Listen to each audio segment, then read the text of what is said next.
এই মুহূর্তে মিডিয়া এবং আমরাও সরগরম হয়ে আছি জনাব আজিজ, জনাব বেনজির এবং জনাব আনারকে নিয়ে। এই তিন ব্যক্তি একসাথে এমন সব গরম গরম খবর তৈরি করেছে, এর মধ্যে আরেকটা গুরুত্বপূর্ণ বিষয় অনেকটুকু দৃষ্টির আড়ালে চলে যাচ্ছে। এটাই হয় বাংলাদেশে, মানে এত বেশি ঘটনার ঘনঘটা থাকে, আমরা অনেক সময় গুরুত্বের জায়গা থেকে সরে যেতে হয়। ডক্টর ইউনুস ইস্যুতে বলছিলাম, সম্প্রতি ডক্টর ইউনুস আবার আদালতে গিয়েছিলেন, এই 4-5 দিন আগে হবে। সেখানে তিনি আদালত থেকে বেরিয়ে বেশ শক্ত ক্ষোভ প্রকাশ করেছেন তাকে নিয়ে যা হচ্ছে সেটা নিয়ে। আবার সেটার পাল্টায় দুদকের আইনজীবী ডক্টর ইউনুসের উপরে ক্ষোভ প্রকাশ করেছেন অত্যন্ত কঠোর ভাষায়। দুদকের আইনজীবী জনাব খুরশিদ আলম খানকে আমরা দীর্ঘদিন থেকে মিডিয়ায় দেখিয়ে চিনি, জানি। তাকে এতটা এক্সাইটেড হতে দেখিনি যতটা এক্সাইটেড আমি এই ভিডিওতে দেখলাম। আমি দুটো ভিডিওই আমি আমার মন্তব্যে দিয়ে দিব।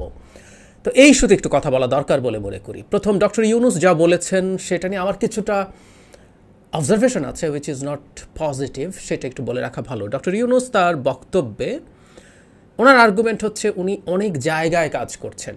এই মুহূর্তে যে প্যারিস অলিম্পিক হতে যাচ্ছে বছর জুলাইয়ের দিকে, সেটা পুরো থিম তার কনসেপ্টের উপরে হয়েছে। উনি 3-0 পৃথিবীর কথা বলেন, উনি সোশ্যাল বিজনেসের কথা বলেন, এগুলোকে থিম করছে।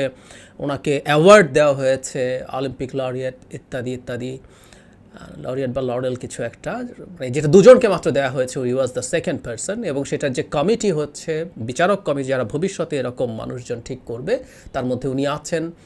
ফিফা ওয়ার্ল্ড কাপ, ফিফা, তাদের বিভিন্ন প্রোগ্রাম, মানে উনি খেলার মানুষ কখনো ছিলেন না, উইচ হি টোল্ড, কিন্তু তারপরও তাকে খেলার মধ্যে নিয়ে যাওয়া হচ্ছে। এটা তার এবং তার মতে বাংলাদেশেরও একটা বড় অর্জন। হ্যাঁ, এটা বাংলাদেশেরও বড় অর্জন বলে আমি মনে করি, কারণ উনি যা বলেছেন রাইটলি বলেছেন যে বাংলাদেশ থেকে উঠে আসা একটা কনসেপ্ট এখন সারা পৃথিবীর বিভিন্ন জায়গায় ফলো করছে।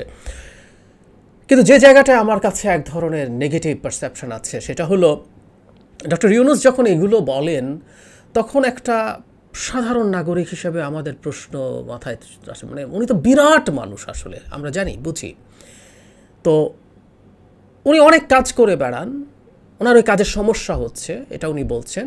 এবং জনাব খুরশিদ আলম খান যেটা নিয়ে উত্তেজিত হয়েছেন সেটাও আসছে, ডক্টর ইউনুস তার বক্তব্যের শেষ দিকে এসে বলেছেন। কিন্তু ওনার আর্গুমেন্ট হচ্ছে উনি এই কাজগুলো স্মুথলি করতে পারছেন না বিকজ অফ এই যে এখন যে ধরনের মামলায় ওনাকে দৌড়ঝাঁপ করতে হচ্ছে, কোর্টে যেতে হচ্ছে, হাজিরা দিতে হচ্ছে, এগুলো ওনাকে কাজগুলো ঠিকঠাক মতো করতে দিচ্ছে না বলে উনি আরও অনেক কিছু করতে পারতেন। উনি এই বয়সে এসে বাকি কাজগুলো স্মুথলি করতে চেয়েছেন, এতে বঞ্চিত হচ্ছে পৃথিবী। That was the argument. এবং ওনার কিছু না, এটা দেশেরও ক্ষতি হচ্ছে। সব ঠিকঠাক আছে, আমি ভুল বলছি না, কিন্তু ওনার মুখ থেকে এই কথাগুলো আমার কাছে খুব একটা ভাল লাগেনি। কেন বলছি, ধরুন ডক্টর ইউনুস নন, এই যে বিএনপির হাজার হাজার নেতাকর্মী মিথ্যা মামলায়, ডাহা মিথ্যা মামলায়, মানে ডক্টর ইউনুসের বিরুদ্ধে যে মামলা হয়েছে এগুলোও হয়রানিমূলক মামলা, কোনো সন্দেহ নাই। কিন্তু এগুলোর না এক ধরনের গ্রাউন্ড আছে, ওনার একটা প্রতিষ্ঠান আছে, সেখানে উনি দিয়েছেন কি দেন নাই, মানে গায়েবী মামলা বলে একটা বস্তু এই দেশে হয়, যেখানে আদতে কোনো ঘটনা ঘটে না, কিন্তু আপনি কতগুলো মানুষকে ওর মধ্যে ঢুকিয়ে দিয়েছেন এবং বছরের পর বছর হয়রানি করছেন। সেই মানুষগুলো আদালতে যেতে যেতে যেতে যেতে মানে জীবনটা শেষ হয়ে যায়। মানে ডক্টর ইউনুস 2-3 মাসে যান, আর ওই মামলার রায়ের সময় হয়তো প্রতি সপ্তাহে গেছেন, 1 মাস 1.5 মাসে যান। প্রতিদিন 4-5টা মামলার হিয়ারিং কোনো না কোনো ফর্মে থাকে, সাক্ষী হাজিরা মিলে। এরকম সপ্তাহে 3-4 দিন 5 দিন পর্যন্ত কোর্টে যেতে হয়, মাসের পর মাস। এরকম বিএনপির বহু মানুষ আছে যার জন্য যারা খুব ক্লিয়ার কাট কথা জীবিকা অর্জন করতে পারছে না। ব্যক্তিগতভাবে আমার সাথে কথা হয়েছে, কিছু মানুষ চেনে, রাস্তায় থামিয়ে কথা বলে, তাদের দুঃখের কথা বলে। আপনি সপ্তাহে 3 দিন 4 দিনও যদি যান, 2 দিনও যদি যান, আপনি একটা চাকরি করতে পারবেন না, তো আপনি একটা ব্যবসা করতে পারবেন না। ধরুন জেলে নাই গেলেন, অথচ এরা জেলেও গেছে, টর্চার্ড হয়েছে, নানা কিছু হয়েছে। এই মানুষগুলোর জীবনে এই ভুয়া মামলাগুলোর ইম্প্যাক্ট আরও অনেক বড়। আমাদের অসংখ্য এরকম মামলা হচ্ছে, তারা ডক্টর ইউনুস নন, কিন্তু তার জীবনে ব্যক্তিগত হয়রানি ডক্টর ইউনুসের চেয়ে অনেক বেশি। তার পরিবার চলতে পারছে না, খেয়ে পড়ে থাকতে পারছে না। ট্রু, বাংলাদেশের এই যে মূলগত সমস্যা আছে, এই মূলগত সমস্যাটা এনশিওর করা, এটা ডক্টর ইউনুস হোক আর একজন অতি সাধারণ মানুষ হোক, রাজনৈতিক কর্মী ছাড়াও বহু মানুষকে আপনি জাস্ট হয়রানিমূলক মামলা ইনক্লুড করেন, তার নাম রাখবেন কি রাখবেন না এই বলে ধান্দা করার জন্য। গ্রেফতার বাণিজ্য বলে একটা বাণিজ্য হয়, কখনো কারো একটা মামলা হলো, ওর মধ্যে আননোন আসামি আছে, যাকে তাকে ধরে নিয়ে যায়, পকেটে ইয়াবা দিয়ে মামলা করা, সাধারণ মানুষের কাছ থেকে হাজার হাজার লাখ লাখ টাকা আপনি আসলে এভাবে নেন।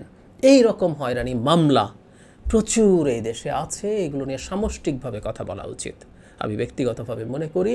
এবং অনেক বড় মানুষ না হলেও এই দেশের স্বপ্ন দেখি অ্যাটলিস্ট আমরা, যে এখানে সাধারণ একজন মানুষ খুব ছোট ডক্টর ইউনূসের স্ট্রেচারের তুলনায় সেও ন্যূনতম বিচারটা পাবে, এবং কেউ আদালতে কি সুবিধা পাবেন সেটা তার ব্যক্তিগত অর্জন আসলে বিষয় হতে পারে না। আমি আগেও একটা কথা বলেছিলাম বহুবার, ডক্টর ইউনূসের মতো স্ট্রেচারের একজন মানুষ যদি সত্যিকার অর্থে অপরাধ করতেন এবং কোর্টে যেতেন, আমি খুশি হতাম যে আমরা বিগ ম্যান কমপ্লেক্সে ভুগি নাই, ডক্টর ইউনূসকেও আদালতে যেতে হচ্ছে, সাজা পেতে হচ্ছে। এটা আমাদের বিচার ব্যবস্থার এক ধরনের স্ট্রেংথ এবং স্বাধীনতার আলাপ আমরা করতাম। কিন্তু আমরা এখন স্পষ্টতই দেখছি এগুলো জাস্ট ওনাকে হয়রানি করার জন্য কতগুলো ভুয়া মিথ্যা মামলা দিয়ে তাকে এই কোর্টে বারবার নেওয়া হচ্ছে।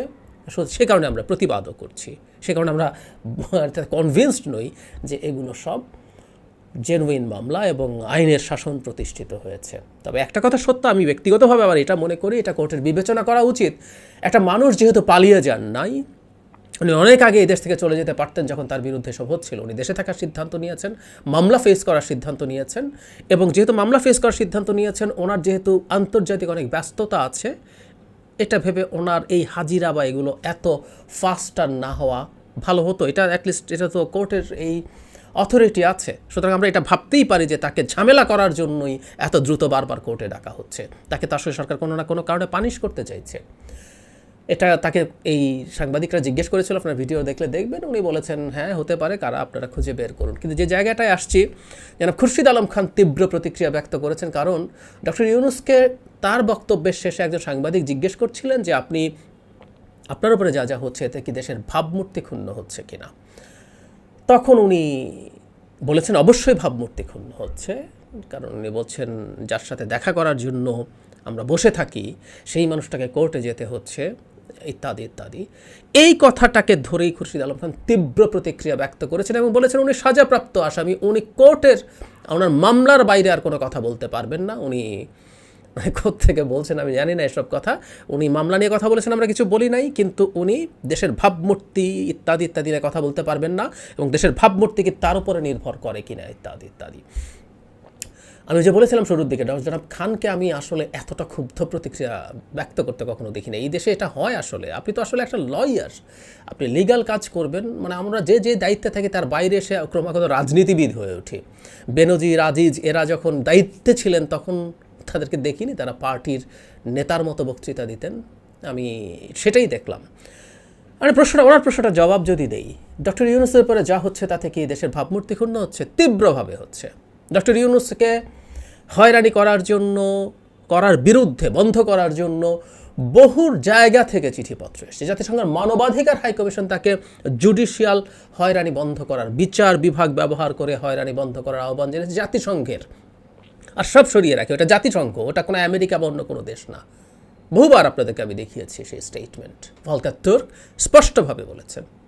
আর নোবেল লরিয়েট সহ সারা পৃথিবীর মানে প্রায় জীবিত সব নোবেল লরিয়েট, সাথে অন্যান্য বিখ্যাত নেতা, পলিটিশিয়ান, জাতিসংঘের সাবেক সেক্রেটারি জেনারেল, এরকম প্রচুর মানুষ মিলে 150, 200, 300 সংখ্যাটা বাড়ছে ক্রমাগত, তারাও স্টেটমেন্ট দিয়েছেন, কংগ্রেসম্যানরা দিয়েছেন।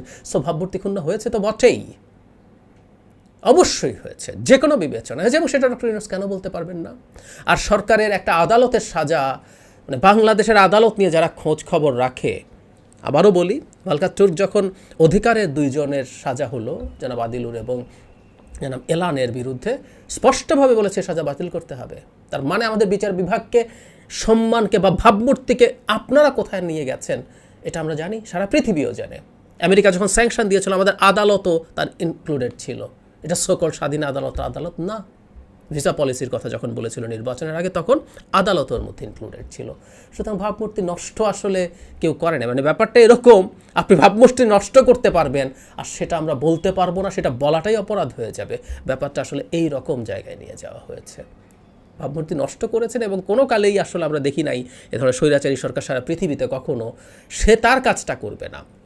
মানে ভাবমূর্তি রক্ষা করলেই আসলে সেটা আর কেউ নষ্ট করতে পারে না। আপনি রক্ষা করবেন না, কিন্তু আরেকজন বলবে এবং তারপর তার গলা টিপতে আসছেন আপনি, উনি সাজাপ্রাপ্ত আসামি, তাই উনি কিছুই বলতে পারবে না ওনার ভাবমূর্তি। না, সরি, ডক্টর ইউনূসকে যে হয়রানি করা হচ্ছে তার জন্য ভয়ঙ্কর রকম দেশের ভাবমূর্তি নষ্ট হয়েছে। দেশের বিচার বিভাগ বলে যে কিছু এক্সিস্ট করে না সেটা আবার প্রমাণ হয়েছে। একই সাথে আমি যোগ করে রাখতে চাই, অত্যন্ত সাধারণ একজন মানুষ, একজন রিক্সা চালককে যখন আপনি হয়রানি করেন, একজন সাধারণ তৃণমূল বিএনপি কর্মীকে যখন হয়রানি করেন, তখনও দেশের ভাবমূর্তি নষ্ট হয়। দেশের বিচার বিভাগ থাকে এসব মানুষকে রক্ষার জন্য সরকারের জাতাকল, যদি সরকার তার উপরে মানে নিষ্পেষণ চালাতে চায়, নির্যাতন চালাতে চায় তার থেকে, অথচ এই বিচার বিভাগ আর সরকারের মধ্যে এখন কোনো লাইন অফ ডেমার্কেশন নাই, এটা সরকার একটা পার্ট, এক্সটেনশন। ওটা দিয়ে যখন হয়রানি করবেন তখনও আসলে ভাবমূর্তি নষ্ট হয়, এবং যার কারণে যার উপরে এসব হয়ে ভাবমূর্তি নষ্ট হচ্ছে এটা বলার শতভাগ অধিকার উনি রাখেন। জনাব খুরশিদ আলম খান আস্তে আস্তে রাজনীতিবিদ হয়ে উঠছেন, that's the problem in fact.